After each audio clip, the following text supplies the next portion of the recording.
그래서 이방인인 우리는 주일을 지키는 것이 오순절이 주일 되게 하신 하나님의 의도에 더 충실하신 것이다. 그리고 오순절부터 이방의 복음이 시작되기 시작한 것입니다. 또한 우리가 주일이 아닌 안식일이 아닌 주일을 지키는 것이 타락한 것은 오순절의 성지 성령 강림절부터 하나님의 구원 방식이 주일이 의미하는 바대로 바뀌었기 때문이다 말씀을 드렸습니다. 자, 이를 조금 더 설명하자면 성경에서 이스라엘이 시내산에서 하나님과 맺은 언약을 구언약이라고 부르죠. 그래서 구약 그러잖아요. 네, 구언약. 십계명을 비롯한 율법은 구언약의 조건이요 내용입니다. 이 계명을 지키면 뭐를 받아? 복을 받고 번성해지고, 또 어기면 벌을 받는데, 이게 너무 심하면은요 언약이 깨지고 포로로 잡혀가게 될 것이다. 그런 게 이제 언약의 내용입니다. 예? 저주까지 받는 거예요. 그런데 이스라엘은 하나님과 신의 산 언약을 맺으면서 이렇게 응답했습니다. 모세가 와서 여호와의 모든 말씀과 그의 모든 율례를 백성에게 전하매 그들이 한 목소리로 응답하여 이르되 여호와께서 말씀하신 모든 것을 우리가 준행하리이다. 이렇게 대답을 했어요. 그죠? 우리도 이런 적 있어요, 없어요? 우리도 하나님의 말씀대로 살겠습니다. 뭐를 지키겠습니다. 그랬는데 어긴 적 있어, 없어요? 여러분 이 시대에 사는 걸 다행으로 생각하세요. 에? 이스라엘 백성은 계명을 준수하겠다고 이렇게 찰떡같이 말했던 이스라엘은 하나님과 맺은 이 언약의 내용에 불순종했습니다. 그리하여 구언약은 이게 점점 심해져 갖고 하나님이 참을 수 있는 한계를 벗어났어요. 그래서 예레미야 선지자 때에 이 언약이 공식적으로 깨집니다. 그래서 이스라엘은 언약의 내용 그대로 바벨론 포로로 잡혀가게 되는 것입니다. 하지만 그 가운데서도 선지자는 희망을 전합니다. 구언약은 깨졌지만 새 언약을 맺을 날이 오리라. 예? 여호와의 말씀이니라. 보라, 날이 이르리니, 언제가 된지 모르겠지만 날이 이르리니 내가 이스라엘 집과 유다 집에 새 언약을 맺으리라. 이거 성취됐어요, 안 성취됐어요? 안 성취됐어요. 그죠? 유대인 중에 일부가 예수를 믿는 사람은 있지만은 이게 이스라엘 집과 유다 집이라고 그랬어요. 그러니까 민족적으로 예수님께 돌아와야 돼요. 구언약도 이스라엘은 어떻게 돼요? 민족 전체가 하나님과 맺은 거잖아요. 시내산에서. 그래서 새 언약도 이스라엘은 민족 전체로 맺어져야 되는데 그것이 아직 이루어지지 않았습니다. 근데 로마서에 보면 그날이 온다고 안 온다고? 온 이스라엘이 구원을 받으리라 바울도 예언했어요. 그러니까 그날이 올 겁니다. 그날이 올 겁니다. 자, 그런데 이 구언약은 새 언약과 다른 점이 뭐냐? 한번 보세요. 이 언약은 새 언약을 다 말하는 거예요. 이 새 언약은 내가 그들의 조상들의 손을 잡고 애굽 땅에서 인도하여 내던 날과 맺은 것과 같지 아니할 것은, 시내산에서 맺은 구언약과 같지 아니할 것은 그런 내가 그들의 남편이 되었어도 그들이 내 언약을 깨뜨렸습니다. 여호와의 말씀입니다. 여러분, 구언약은 이스라엘의 불순종으로 깨졌지만 이제는 이스라엘 편, 다시 말해서 사람 편에서 불순종으로도 깨질 수 없는 그런 새 언약을 주시겠다고 약속하신 거예요. 얼마나 큰 은혜입니까? 그 시대를 살고 있다는 게, 여러분 옛날 그 구언약 시대 여러분 있었으면 다 지금 다 만신창이 됐을 거예요. 근데 지금 우리 새 언약 시대를 살고 있잖아요. 그래서 사람의 불순종이나 행위로 깰 수 없는 새 언약을 주시리라 약속하셨습니다. 여러분, 어떻게 사람의 불순종으로 깨지거나 취소될 수 없는 언약이 가능할까? 이게 천사들도 궁금해하던 거라는 거야. 그러나 그날 후에 내가 이스라엘 집과 맺을 새 언약은 이러하니 곧 내가 나의 법을 그들 속에 두며 그들의 마음에 기록하여 나는 그들의 하나님이 되고 그들은 내 백성이 될 것이라. 여호와의 말씀이라. 저절로 하나님의 백성이 되는데 그 방법은 뭐냐면요. 그죠? 나의 법, 하나님의 법을 어떻게 돼요? 구원양은 어디에다가 줬어요? 두 돌비에다 줬잖아요. 돌비에다가. 그런데 이거를 어떻게 돼요? 마음에다 새겨버리겠다는 거야. 그러니까 이게 사라져요, 안 사라져요? 안 사라지지. 마음에 새겨놨는데. 중심이 중요한 거잖아요. 에? 그런 방법으로 내가 너희를 구원할 거야. 그렇게 말씀하신 것입니다. 응? 자, 그러면 새 언약은 율법 대신 새로운 법을 주신다는 게 아니에요. 구언약도 새 언약도 한마디로 하면은요, 하나님을 사랑하고 서로 사랑하라. 하나님의 백성들이 서로 사랑하라. 그 내용인 것입니다. 예? 그래서 남을 사랑하는 자는 율법을 다 이루었느니라. 십계명도 어떻게 돼요? 하나님 사랑, 이웃 사랑이라고 예수님이 이거 다 정의도 해놓았잖아요. 그러니까 사랑을 행하면 어떻게 된다는 거예요? 율법을 다 이룬 거나 마찬가지야. 예? 사랑하는 사람이 도둑질 하겠어요?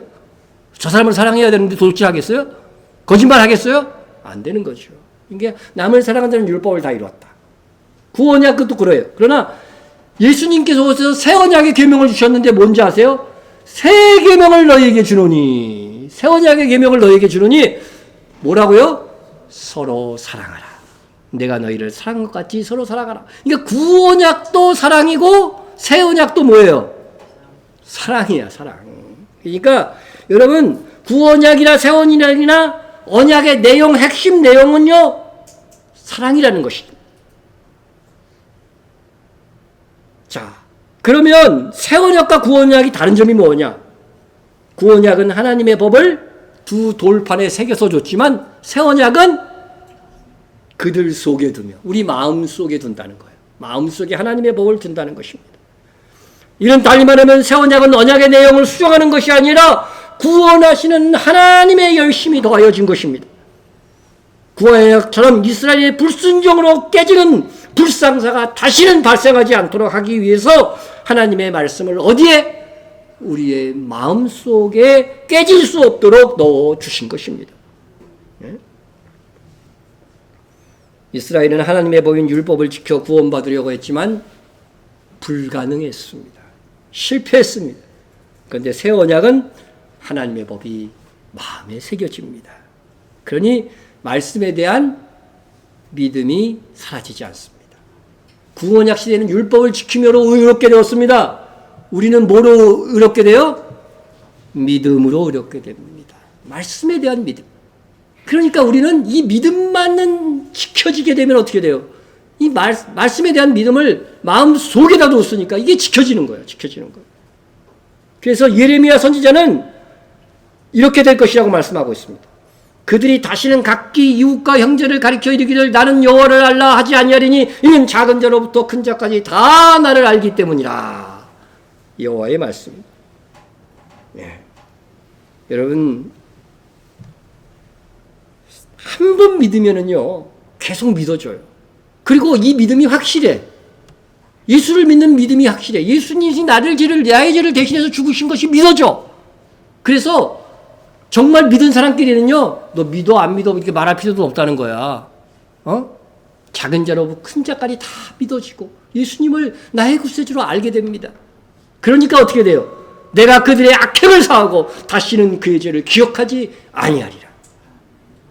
이런 믿음으로 그렇게 되는 것이기 때문에요. 예수님이 내 죄를 대신해서 죽은 것을 믿게 되고 의심 없이 믿게 되니까요. 하나님께서 우리의 악행을 그걸 근거로 해서 다 사해 주신다는 것입니다. 그리고 그 죄를 다시는 기억지 아니할 것이라고 약속하고 있는 것입니다. 한 번 믿으면 계속 믿어집니다. 한 번 믿은 우리의 믿음은 사라지지 않습니다. 이것이 진정한 기적이고 하나님의 사랑입니다. 그러므로 새 언약 하에서는 믿음이 사라지지 않으니 한 번 믿으면 영원히 의롭게 되는 것입니다. 그러면 하나님께서는 어떤 방법으로 하나님의 법을 우리 마음에 새겨 믿어지게 하는 것인가? 하나님은 어떤 방법을 동원하여 우리 마음에 사라지지 않는 말씀에 대한 믿음을 주실 것인가? 예수님의 별칭이 뭐예요? 요한복음에 보면 말씀이죠, 그죠? 예수님에 대한 믿음이 어떤 방법으로 사라지지 않게 하실까? 그것도 선지자는 예언했습니다. 그것은 에스겔 선지자의 예언으로 확인할 수 있습니다. 또 새 영을 너희에게 주고, 새 언약 시대에는 새 영이 온다는 거예요. 새 마음을 너희에게 주되 너희 육신에서 굳은 마음을 제거하고 부드러운 마음을 줄 것이며, 또 내 영을, 내 영, 하나님의 영입니다. 새 영은 그러니까 하나님의 영이에요. 내 영을 너희 속에 두어 너희로 내 율례를 행하게 하리니 너희가 내 율례를 지켜 행할지라. 새 언약은 새 영을 너희 속에, 그러니 우리 속에 두는 것입니다. 새 영은 하나님의 영입니다. 내 영을 너희 속에 두어, 이 새 영, 하나님의 영은 우리가 알듯이 성령님이십니다. 성령께서 우리 마음에 들어오사 말씀이신 예수님을 믿어지도록 역사하십니다.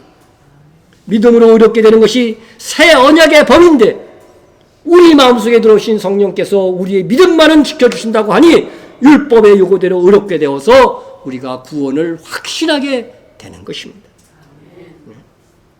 물론 이 새 언약의 약속은 이스라엘에게 주신 것입니다. 아직 그들은 구원약 때처럼 민족 전체로 이 새 언약 안에 들어오지 못했습니다.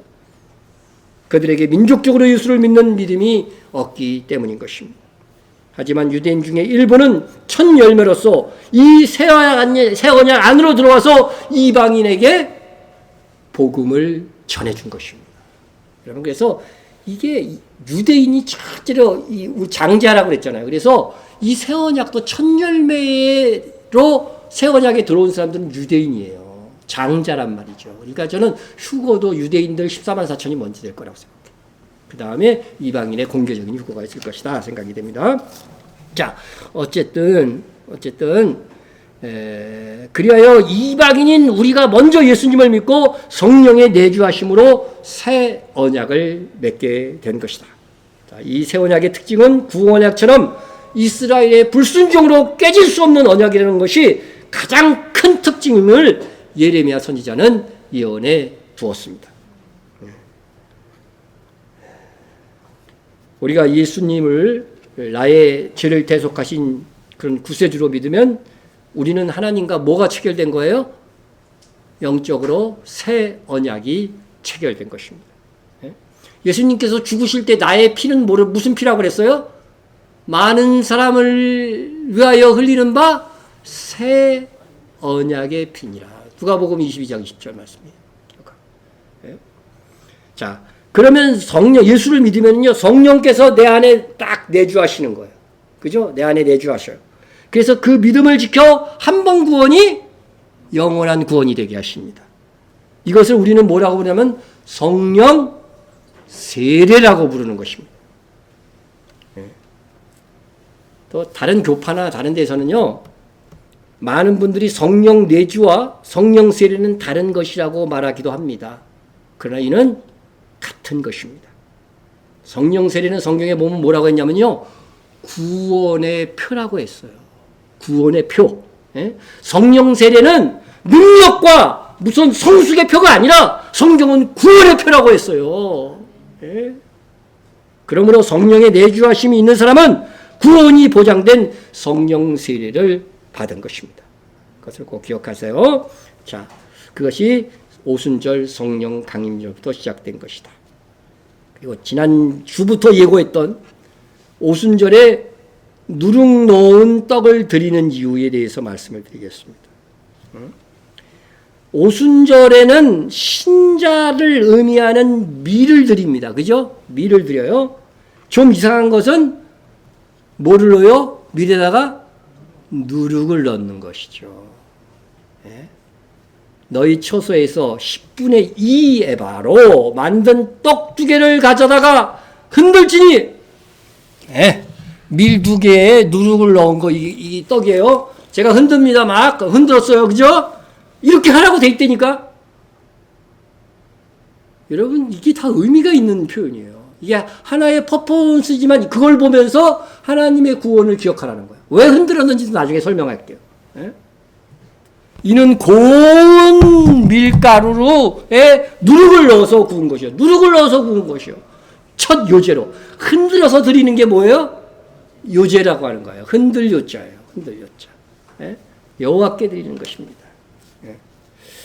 자, 알다시피 신구약 성경을 전체에서 누룩은 뭐의 상징이에요? 죄의 상징입니다. 죄의 상징입니다. 유교절, 무교절은 누룩 없는 떡, 무교병. 여러분, 무교병이라는 말은 누룩 없는 떡이라는 뜻이에요. 누룩 없는 떡을 먹는다고 해서 절기 이름까지 뭐예요? 무교절이에요. 그러니까 아직 누룩을 부정의 상징으로 사용한 거죠. 예? 그런데 이 절기 때에는 누룩을 들어가지 않는 떡만 안 먹는 게 아니라요, 집안에 누룩조차 두지 말라고 그랬어. 그러니까 6월절이 가까이 오면요, 집안을 다 청소해요, 유대인들은. 그래서 누룩에 가루 손톱만큼이라도 있지 않도록 다 청소해서 다 씻어낸다니까. 요리하다가 좀 흘렸을 수도 있잖아. 그거 다 없앤다니까. 응? 그런 하나님께서 오순절에는, 그 6월절부터 출발한 게, 개수해갖고 출발한 게 뭐예요? 오순절인데도 오순절에는 누룩을 넣어서 떡 2개를 만들어 하나님께 드리라고 합니다. 응? 그런데요, 무교절에는 누룩 없는 떡을 하나님께 드리라고 한 게 아니고, 하나님께 드리라고 한 것이 아니라 백성들이 먹으라고 한 거예요. 자, 보십시오. 레위기 23장 6절을 보면요, 누룩 없는 떡을 어떻게 돼요? 무교절에 백성이 먹어라 그런 거예요. 먹어라 그런 거죠. 예? 자, 그런데 오순절에는 누룩이 들어간 떡을 먹어라 그런 거예요. 만들어서 새 소재로 만들어서, 소재인데 가루를 들이지 않은 것이 아니라 빵으로 만들어 갖고 하나님께 누룩을 넣어서 드리라고 한 거예요. 이게 차이가 있어요.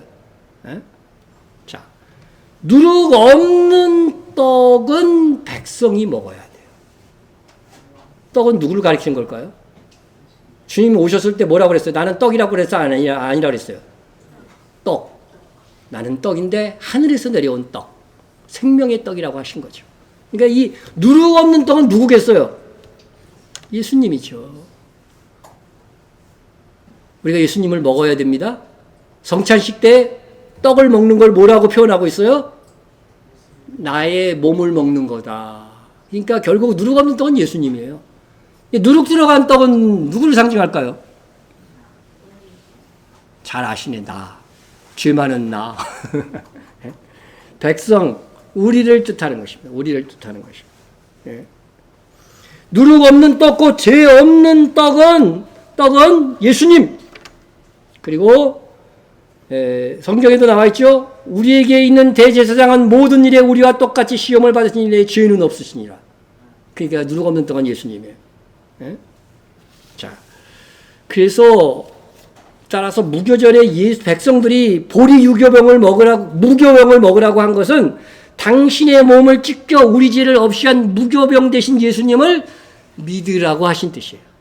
믿으라고 하는 뜻입니다. 그런데 오순절은 죄를 상징하는 누룩이 들어간 밀가루로 만든 유교복을 하나님께 드리라고 했습니다. 왜 그럴까? 잘 생각해 봐야 됩니다. 사실 저도 절기를 처음 이해하고 공부할 때 이게 참 고민이 됐어요. 여러 해석들을 막 봤어요. 찾아보기도 했어요. 그런데 마음에 차지 않고 그래 이것이야 하는 건 해석이 없었습니다. 그래서 묵상하고 고민한 중에 바로 이것이다. 하나님께서 답을 주셨다고 확신을 합니다. 여러분, 비유 같은 것들도 그 무리들한테 말하고 궁금해서 물어보는 사람들에게만 뭐예요? 참뜻 제자들이 가르쳐 주신 것과 같이 우리가 하나님의 말씀에 대해서 궁금증을 가지면은요, 그래서 그걸 가지고 기도하잖아요. 그러면 알려주셔요. 예. 그렇게 답을 얻었다고 저는 확신합니다. 오순절에 누룩이 들어간 떡 2개를 드리라고 한 것은 오순절부터 신자가 받는 구원과 또 선교와 관련이 있습니다. 성경에서 누룩의 비유의 상징성을 보면 부정적인 면과 긍정적인 면 2가지가 있어요. 분명한 것은 누룩은 어떤 효과요? 번지게 하는 효과. 그죠? 부풀게 하는 그러한 확장의 의미가 있습니다. 오순절에 하나님께 드리는 두 떡에 그 누룩을 들었다고 하는 것은 수천 년 동안 이스라엘 유대인들에게 머물러 있던 이 복음이 바로 오순절을 기점으로 세계로 급격하게 전파될 것이다. 그 예언이 담겨져 있는 거예요. 그래서 주님께서 누룩 비유를 말씀하시면서 복음의 확장을 예언하셨습니다. 또 비유로 말씀하시되 천국은 마치 여자가 밀가루 서말 속에 갖다 넣어 전부를 부풀게 한 누룩과 같으니라. 희한한 말이 그죠? 천국은 누룩과 같다. 누룩은 근데 뭐의 상징이에요? 죄의 상징이에요. 하지만 예수님은 이 오순절의 절기를 정확하게 해석해 주신 거예요. 예? 누룩과 같이 세계만방으로 이방인들에게도 복음이 오순절을 기점으로 전파될 것을 말씀하신 것입니다. 예? 그럼에도 누룩은 부정적인 요소가 강합니다. 죄의 상징인 것만은 틀림이 없기 때문입니다. 그것은 새언약 시대에 우리가 받은 구원의 성격이 그러함을 말해주는 것입니다. 우리가 예수님을 믿음으로 구원을 얻었습니다. 구원이 확정된 것입니다. 그를 믿는 자는 심판을 받지 아니할 것이요.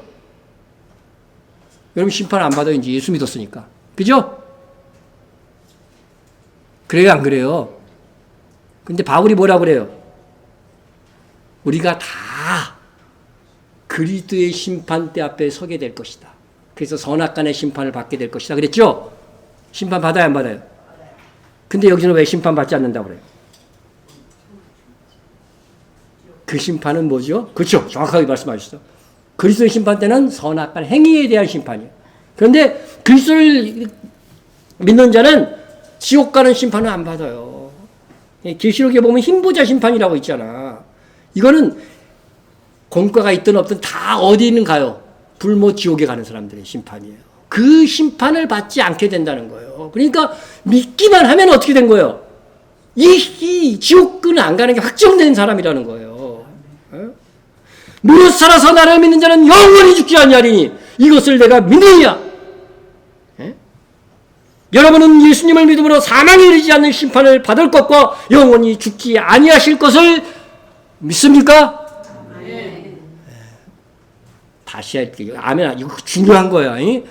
그냥 지금 멍해갖고 아멘 안 하는 사람이 있었어요. 다시 질문합니다. 여러분은 예수님을 믿음으로 사망에 이르는 심판을 받지 않을 것과 영원히 죽지 아니할 것을 믿습니까? 아멘. 다 아멘 해야 돼요. 아멘 하셨다면 여러분의 구원은 확실합니다. 하지만 여러분의 몸에는 여전히 뭐가 있어요? 죄성이 있습니다. 여러분의 죄성이 있어요. 그것이 바로 오순절에 누룩이 있는 떡을 드리는 참 의미인 것입니다. 구원은 확정되었지만 구원은 믿음으로 보장되었지만 몸에 남아있는 죄성은 죽을 때까지 유지됩니다. 그래서 우리가 이 떡은 그죠? 밀빵은 뭐예요? 우리를 뜻한다고 했잖아요. 그런데 거기다 누룩을 딱 넣은 것은 너희 몸에 구원은 영은 구원받았지만 뭐는 없다? 육은 구원받지 못한 상태야. 누룩이 들어간 죄된 상태야. 그것을 알려주는 거예요. 그걸 알려주는 거죠. 그래서 베드로사는 우리가 말하는 성령 세례의 의미를 이렇게 밝혀줍니다. 물은 예수 그리스도께서 구원하심으로 말미암아 이제 너희를 구원하는 무슨 표니 세례라. 여러분 여기 물세례 얘기하는 게 아니에요. 성령 세례를 말하는 거예요. 성령 세례는 무슨 표? 구원의 표예요. 이 사람이 구원받았다고 하는 증거예요. 그러니까 예수님 그리스도의 부활을 믿는 사람들은 전부 다 뭐예요? 세례를 받은 거예요. 구원이 확실한 사람들이라니까. 그런데 성령 세례를 받은 사람은 어떤 상태냐를 설명해 주는데 이는 육체의 더러운 것을 제하여 버리면요. 죄성이 없어진다는 거야? 안 없어진다는 거예요? 안 없어진다니까. 뭐만 있어? 하나님을 향한 선한 양심의 강구가 자리 잡는 거예요. 성령께서 내주하시니까. 예? 자, 한국교회 명목상 그리스도인이 40%라고 합니다. CBS 뉴스를 보니까 그런 게 있어요. 예, 명목상 교인. 예? 교회 다니지만 스스로 나 기독교인 아니야. 그렇게 생각하는데 교인 나온대. 근데 난 기독교인은 아니야. 이렇게 얘기하는 사람들이 그 명목상 그리스도인이야. 예배 외에 신앙 활동이 전혀 없어. 기도도 안 하고 밥 먹을 때도 멀뚱멀뚱하고 밥만 처먹고 이게 교회 나오지만 이거는 명목상 그리스도인이야. 너 구원 받았니 물어보면 몰라. 그 명목상 그리스도인. 또 개인의 필요에 따라 다른 목적으로 교회 나오는 사람이에요. 어떤 사람들이 있냐? 사업상, 응? 옛날에는 여자 꼬시려고 나오는 남자 청년들이 꽤 있었어요. 아무 상관도 없어. 명목상, 그때까지는 명목상 교인인 거죠. 예? 그게 39.5%니까 40%예요, 40%. 예? 이게 다 조사해 본 거예요. 예? 이런 사람들은 교회에 나오나 그 중에 가물에 콘다지 구원받은 사람이 있을지 모르겠으나 거의 구원받지 못하는 것이죠. 그 이유는 성령 강림절 후에 예수 믿는 사람들은 다 성령께서 내주하사 성령의 감동하심에 따라서 선한 양심의 강구가 그 마음에 있기 때문입니다. 예? 누가 뭐라고 해도 난 믿어줘. 예수님이 나의 죄를 대신해 죽으신 거. 확실히 믿어진다니까. 왜 그래요? 성령께서 그 마음을 주시는 겁니다. 예? 그래서 하나님의 일에 대한 선한 소원이 우리 안에는 자리 잡혀 있어요. 예? 그러니까 제가 성경금 좀 하라고 그래도 여러분들이 안 삐지는 이유가 뭐예요? 그건 선한 일이야. 그런 열망. 제가 헌금 설교 거의 안 하다가 최근에 와서 조금씩 하죠. 그죠? 해야 되겠다. 이거 상 받게 하려면 해야 되겠다 해서 하는 거예요. 예? 그 성령께서는 여러분의 마음을 감동하사 보장해 주시는 것은 믿음을 지켜 최종적으로 여러분을 영생에 이르게 하시는 것입니다. 그런데 성령 세례를 받았다 할지라도 무엇이 있다고 합니까? 예? 육체의 더러운 것을 취하여 버림이 아니라고 분명히 말씀하고 있잖아요. 예? 오순절에 들어가는 누룩이 그걸 상징한 거예요. 너희 구원받은 상태를 상징하는 거예요. 예? 몸에는 죄성이 여전히 남아있다는 것입니다. 예? 성령 감동하심으로 선한 양심의 강구가 있습니다. 주의 말씀대로 살고 싶은 열망이 있습니다. 그러나 몸에 남아있는 죄성으로 우리는 갈등하고 넘어지고 때로는 죄를 짓습니다. 이렇게 우리가 한번 예수님을 믿음으로 취소될 수 없는 구원을 얻었다 하더라도 몸에 죄성이 남아있는 상태라는 것을 알게 하시기 위해서 누룩이 들어간 떡을 하나님께서 드리라고 하신 것입니다. 제가 깨달은 것이 그렇구나. 듣고 보니까 생각이 되지, 그죠? 근데 이런 해석들이 없더라. 그리하여 구원받은 우리의 몸에는 여전히 죄성이 남아있습니다. 이러한 우리의 구원의 상태를 바울은 이렇게 설명해 줍니다. 그리스도께서 너희 안에 계시며, 그렇죠? 예수를 믿는다는 거죠. 성령께서 내 안에 계신다는 의미도 되죠. 몸은 죄로 말미암아 뭐라고요?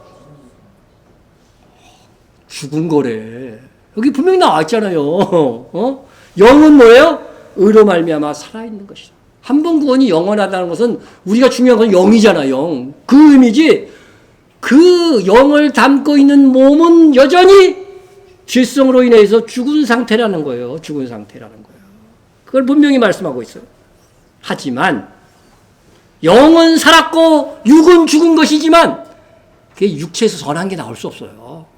육신의 욕구는 전한 게 없어. 그래서 우리가 그 안에서 갈등을 하지만은 이렇게 몸이 죽은 상태로 있고 영은 살아있는 이 구원의 상태지만 이런 사람들에게 무엇이 보장되느냐? 예?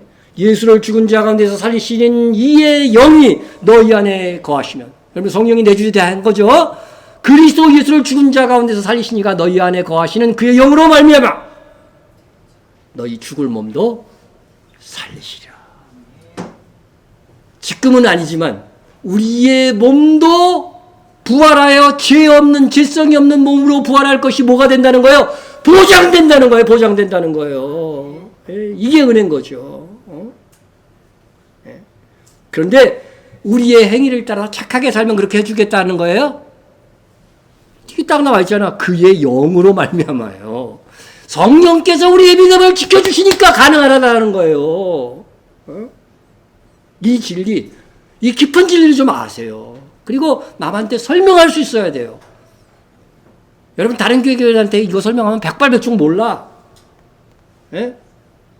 근데 말하려고 하니까 이게 아주 자세하게 내가 설명할 능력이 없어. 지금 상태가 우리 여러분 상태가 그래 지금. 정확하게 알고 정확하게 이게 전파 좀 해주세요. 예? 그래서 너희 안에 거하시는 영으로 말미암아 너희 주문도 살리시리라. 이 말씀의 의미를 아시기 바랍니다. 자, 그러면 어차피 우리가 예수 믿어도 죄성은 있는 거네. 거기서 그럼 머물러야 되느냐? 에? 우리는 이것을 인정하는 데서 머물 수가 없습니다. 영생 플러스가 있어야 돼요. 영생 플러스. 그러면 나 예수 믿었으니까 뭐 대충 살아도 구원받네. 이런 사람들이 나온다니까 꼭. 예? 우리 주님께서는 우리가 얻은 영생 위에 상주심을 바라보라고 말씀하고 있기 때문에 그렇습니다.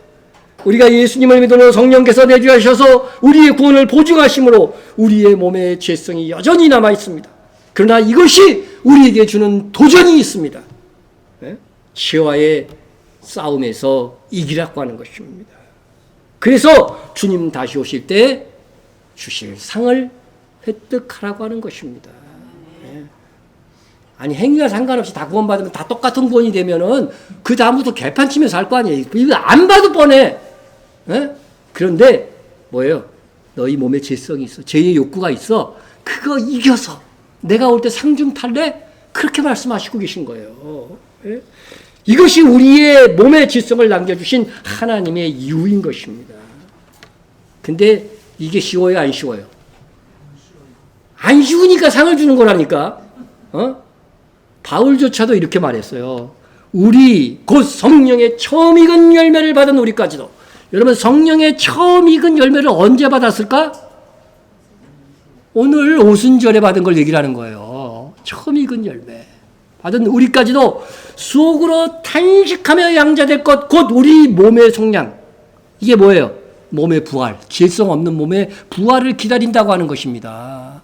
예? 근데 어떻게 해요? 속으로 탄식하면서 기다려. 왜 그럴까요? 왜 그래요?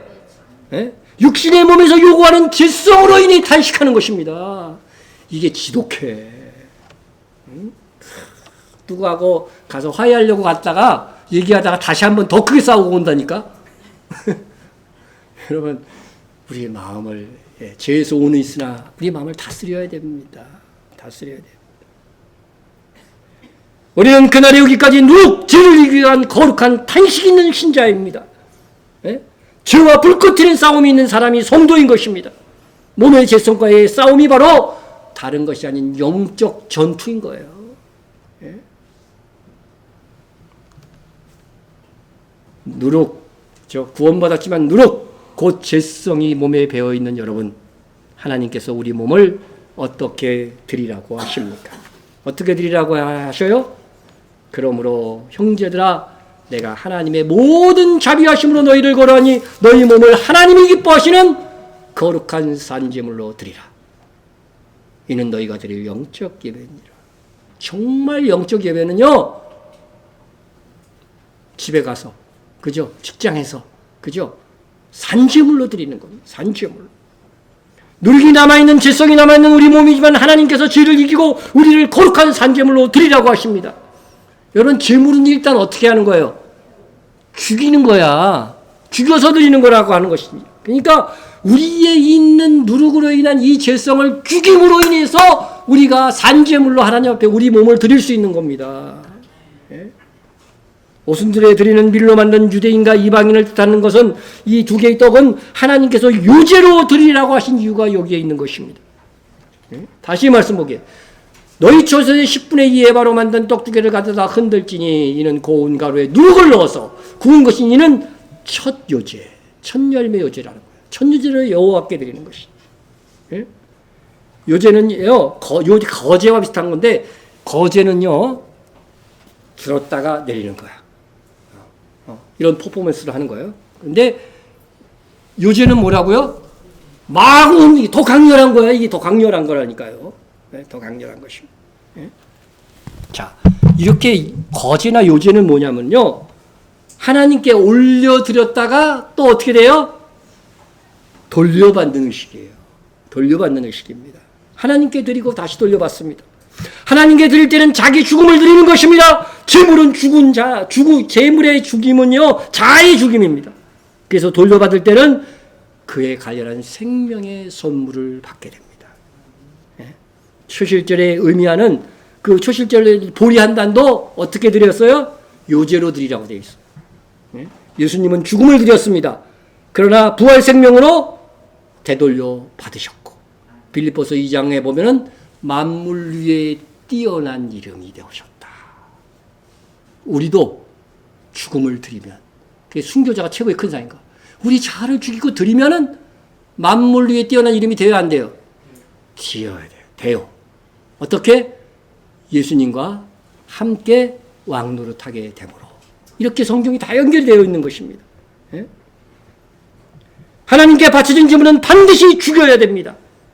이게 율법에 규정되어 있어요. 요제로 드린 거. 이스라엘 장자는 요제로 드린 걸 반드시 죽이라고 되어 있어. 의미가. 예? 그러나 죽이면, 죽여 나를 드리면 선물로 주십니다. 예? 온갖 좋은 은사와 온전한 선물이 다 위로부터 빛들의 아버지로부터 내려오나니 우리 몸을 산지물로 하나님께 요제로 드립시다. 열정적으로 우리 드리는 거예요. 산지물로. 그러면 하나님께서 이 생과 내 생에서 이와 비교될 수 없는 생명의 각장 좋은 것으로 갚아주시리라. 우리 몸의 누르기의 존재를 대충 넘어가지 마시고 이 죄와의 거룩한 싸움을 합시다. 우리는 미래 첫 열매로 드리는 오순절에 성령의 첫 열매를 받아 우리는 취소되지 않는 영원한 구원을 받았습니다. 하지만 우리가 질성과 싸워야 하는 도전은 남아 있습니다. 하지만 이것도 하나님의 은혜입니다. 죄를 이겨 하늘의 상을 쟁취하라는 하나님의 기회입니다. 구원은 믿음으로 은혜로 값없이 주어졌습니다. 그러나 하늘의 상은 죄를 이김으로 쟁취해가는 것입니다. 우리 다 같이 몸에서 나오는 육신의 정욕, 죄의 욕구를 이겨내어 주님 다시 오시는 날에 주님께서 우리에게 그토록 주고 싶어 하시는 아름다운 하늘의 상을 쟁취합시다. 아멘.